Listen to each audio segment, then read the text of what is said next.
வாமா. யாருமா நீ? ஏன் இப்படி பதட்டமா இருக்க?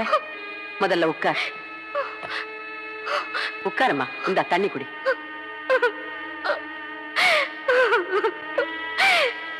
இல்ல மத, என் புருஷனுக்கு வேண்டாதவங்க என்னையும் என் குழந்தையும் கொல்ல துரத்திட்டு வராங்க. நான் உங்ககிட்ட தப்பிச்சு வந்துட்டேன். என் மக, என் குழந்தைய நீங்க தான் காப்பாத்தணும். நான் என் புருஷனை தேடி போறேன். உயிரோட இருந்தேன்னா திரும்பி வந்து குழந்தைய வாங்கிக்கிறேன். அப்படி எனக்கு ஏதாவது ஒண்ணு ஆச்சுன்னா என் குழந்தைக்கு எல்லாமே நீங்க தான். கவலைப்படாதம்மா, கர்த்தர் காப்பாத்துவோம். இது பாரு, உனக்கு வெளியே ஆபத்து இருக்கும் போது நீ எங்கேயும் போகாத, இங்கே இருந்துடு. நான் பாத்துக்கிறேன். இல்ல மது, இனிமே நான் இங்க இருந்தேன்னா என் குழந்தைக்கு தான் ஆபத்து.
ஆசிரமத்தில் தான் குழந்தை இருக்கு.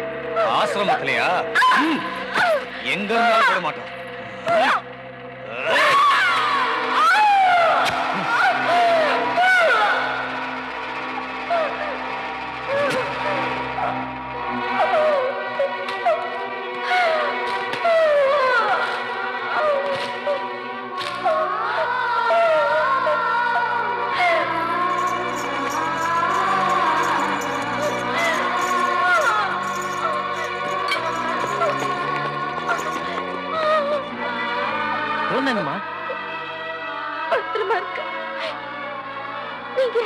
நான் உங்க வீட்டுக்காருக்கு வேண்டியவன்.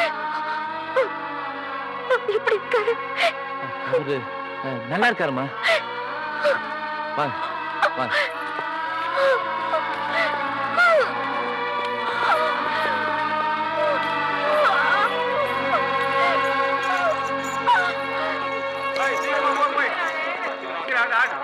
எப்படி இருக்காரு?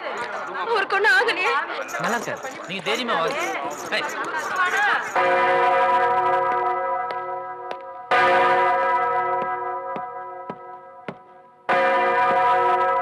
பிரதீப், என்னப்பா இதெல்லாம்? பாருங்க மதர், பாருங்க என் மகனை பாருங்க. ஒரே வாரிசு, அவனுக்கு ஏற்பட்ட கதியை பாருங்க. எல்லாம் எனக்கு தெரியும்பா.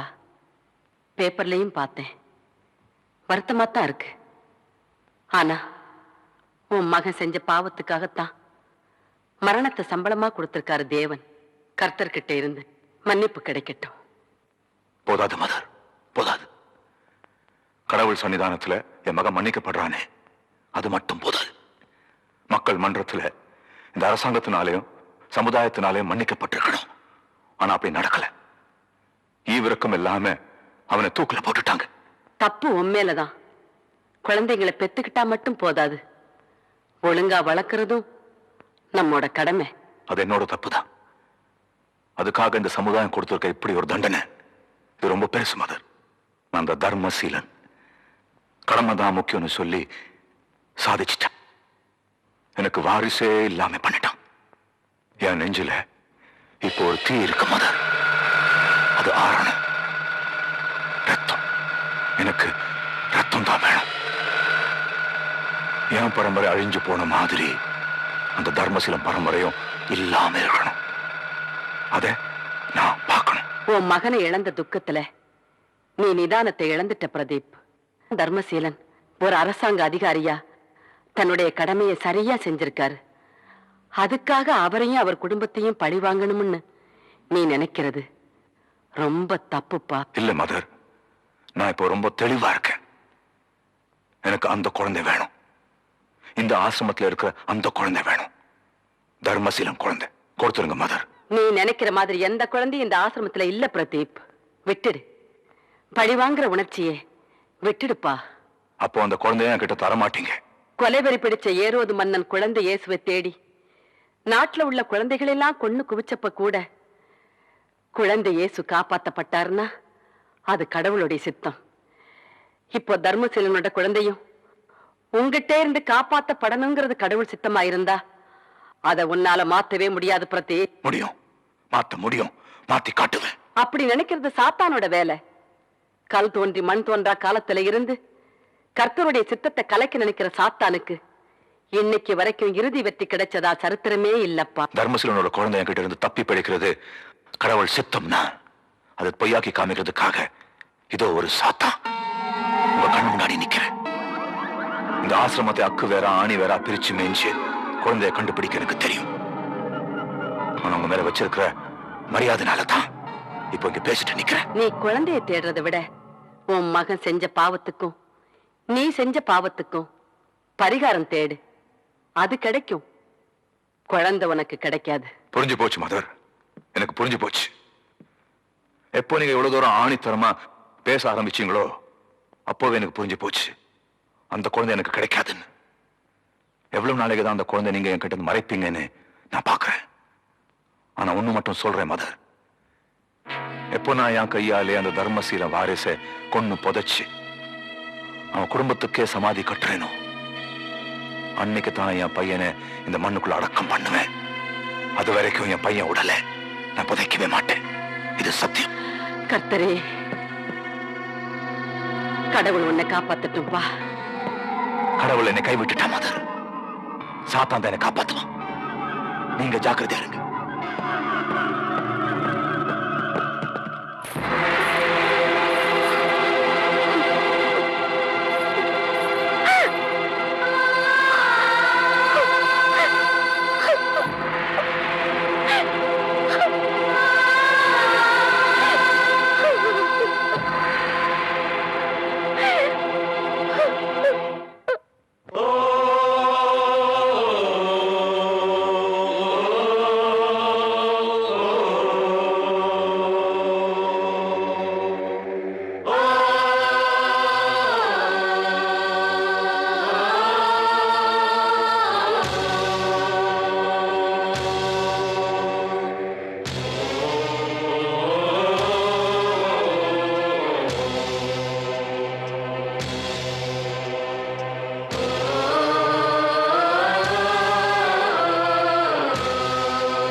உன்னை வளர்த்து ஆளாக்கி உங்க அப்பாவை கொண்டவனை பழி வாங்கணுங்கிற எண்ணத்தோடதான் மீரியம்மா கிட்ட உன்னை கேட்க போயிருந்தேன்.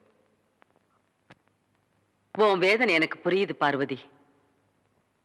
அந்த பிரதீப் நீ செத்துட்டுதான் நினைச்சுக்கிட்டு இருக்கான். குழந்தை ஏன் பராமரிப்புல தான் இருக்குங்கிறத அவன் எப்படியோ தெரிஞ்சுக்கிட்டான்.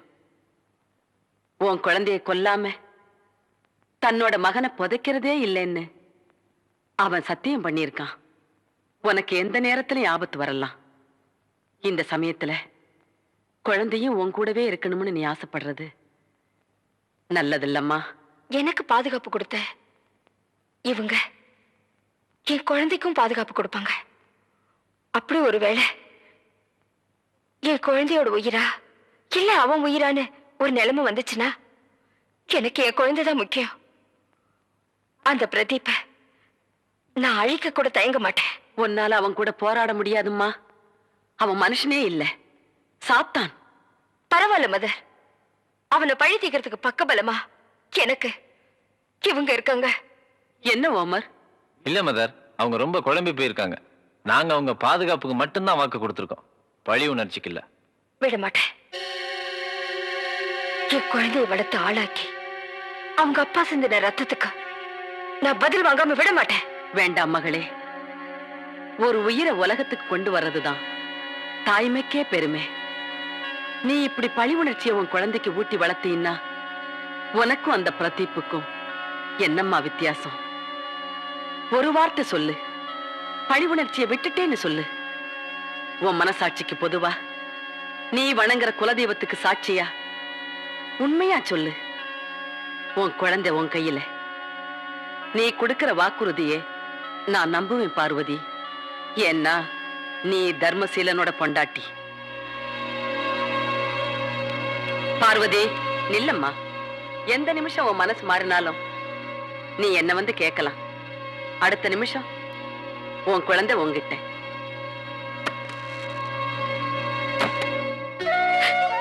வருஷம் தான் ஓடிட்டு இருந்தது வழி. மதர் மேரிக்கு என்னால வாக்கு கொடுக்க முடியல. என் புருஷனை கொண்டு என் குழந்தையையும் கொல்ல நினைச்சிட்டு இருக்கிற பிரதீப்ப என்னால பழிவாக இருக்க முடியல. தர்மசீலனோட மகன் பெத்த தாய் கிட்ட கொலைகாரனா வளர்றதை விட அனாதையா இந்த உலகத்துல நல்லவனா எந்த மூலையிலாவது வாழட்டும்னு விட்டுட்ட. மதர் மேரிக்கு சீரியஸ்னு அவங்களே ஆள் விட்டு அனுப்பினாங்க. நான் போனேன்.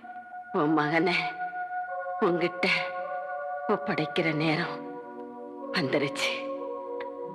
நான் இறந்ததுக்கு அப்புறம் என் இறுதி ஊர்வலத்துல யாரு சிலுவையை தூக்கிக்கிட்டு போறானோ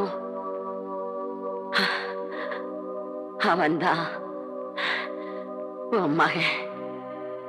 ஆனா நீ உன்னை அவனோட அம்மான்னு அவன்கிட்ட அடையாளம் காமிச்சுக்கிற நாள் இன்னும் வரல.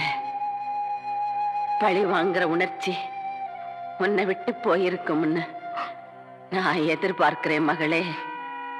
உன் கையாலேயோ அல்லது உன் மகன் கையாலேயோ அந்த பிரதீப் சாக மாட்டான்னு எனக்கு சத்தியம் பண்ணி கொடு. கொடு கொடு மகளே.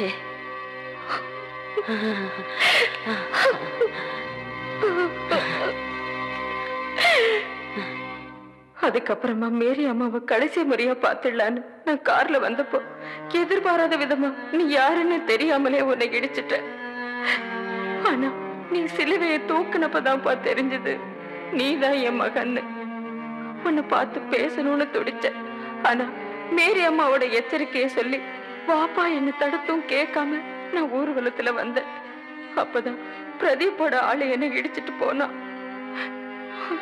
நான் எவ்வளவு காலமா பர்தா போட்டு மறைஞ்சு வாழறது அவனுக்கு தெரியாது. என்ன அடையாளம் தெரிஞ்சுக்கிட்டானா உனக்கு ஆபத்து வந்துரும்னு பாப்பா என்ன அங்கேருந்து அனுப்பி வச்சிட்டாரு.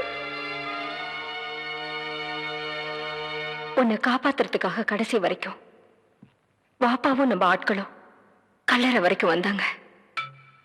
கல்லறையில பிரதீப்போட ஆட்கள் உன்னை அடிச்சு தூக்கிட்டு போக பார்த்தாங்க. ஆனா நீயே அவங்களை அடிச்சு துரத்திட்ட. இருந்தாலும் அப்ப இருந்தே நாங்க உஷாராயிட்டோம். ஆனா நீ தேவையில்லாம ஆசிரமத்துல மேரி அம்மா தான் என்னோட அம்மான்னு சொல்லி பிரச்சனையை கிளப்பிட்ட.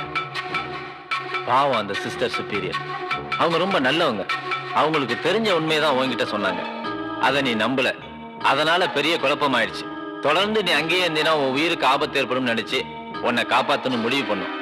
ஆனா நீ ஆசிரமத்துக்குள்ளே இருந்தது எங்களுக்கு பெரிய தடையா இருந்துச்சு. உன்னை வெளியே கொண்டு வரதுக்காக துர்காவை மிரட்டணும். ஆனா நீ எங்களை நம்பாம அந்த பாதிரியா விரிச்ச வலையில மாட்டிக்கிட்ட. அதனால உன்னை நாங்க கடத்தி கொண்டு வந்தோம். மயக்கம் தெரிஞ்ச உடனே எல்லா உண்மைகளையும் உன்கிட்ட சொல்லான்னு இருந்தோம். அதுக்குள்ள நீ தப்பிச்சு போயிட்ட. அந்த பிரதீப்போட ஆட்கள் தான் துர்காவை கடத்திட்டு போனாங்க. ஆனா நீ நாங்க கடத்திட்டு வந்ததா நினைச்சு இங்க வந்த. அந்த சமயத்துல பிரதீப்போட ஆட்கள் உன்னையும் கடத்திட்டு போறதுக்காக இங்க வந்தாங்க. அவங்கள்ட்ட இருந்து உன்னை காப்பாத்தி தாய்க்கு பிள்ளையா உன்னை உங்க அம்மா கிட்ட ஒப்படைச்சிட்டோம். பாப்பாவும் அவங்க ஆட்களும் நமக்கு எவ்வளவு உதவி செஞ்சிருக்காங்க. ஆனா நிலைமை தெரியாம நீ அவரை கை நீட்டி அடிச்சப்போ எனக்கு வேற வழி தெரியலப்பா. இந்த கையால உன்னை அடிச்சுட்ட. நான் பாவேப்பா, நான் பாவே. இல்லம்மா, நான் தான் பாவி. ஆசையா அம்மான்னு கூப்பிட வேண்டிய வாயால ஆத்திரத்துல உங்களை நான் எது பேசிட்டேன். இல்லப்பா, நீ என்ன வேணாலும் திட்டு. உன்னை அனாதையா வளர விட்டு கொடுமைக்கு உன் வேதனை தீர வரைக்கும் என்ன திட்டு. அம்மா, தெய்வத்துக்கு சமமா இருந்த மேரி அம்மாவை ஏன் அம்மான்னு சொல்லி அவங்களையும் ஒன்னையும் ரொம்ப கேவலமா பேச என்ன மன்னிச்சிருக்க. இதெல்லாம் அந்த குலவெறி பிடிச்சு பிரதீபால வந்ததுதான்.